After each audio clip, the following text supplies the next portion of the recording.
یہ حدیث سنانے لگا ہوں، حدیث ہے، حدیث رسول ہے.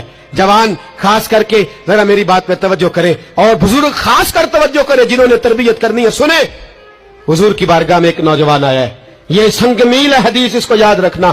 عرض کی حضور میں سارے گناہ چھوڑ سکتا ہوں، زنا نہیں چھوڑتا.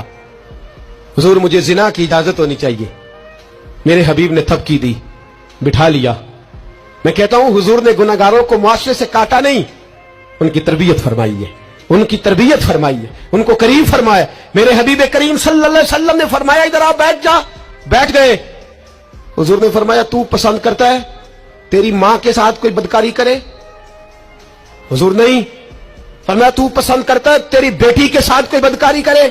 یا رسول اللہ میں آنکھیں نکال دوں گا. حضور نے فرمایا تو پسند کرتا ہے تیری بہن کے ساتھ؟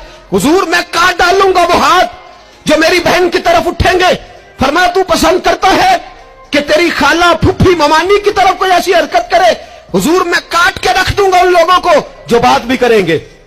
میرے حبیب نے فرمایا اچھا جس کے ساتھ تو بدکاری کی اجازت مانگ رہا ہے وہ کسی کی ماں نہیں لگتی، وہ کسی کی بہن نہیں لگتی، وہ کسی کی بیٹی نہیں ہوگی؟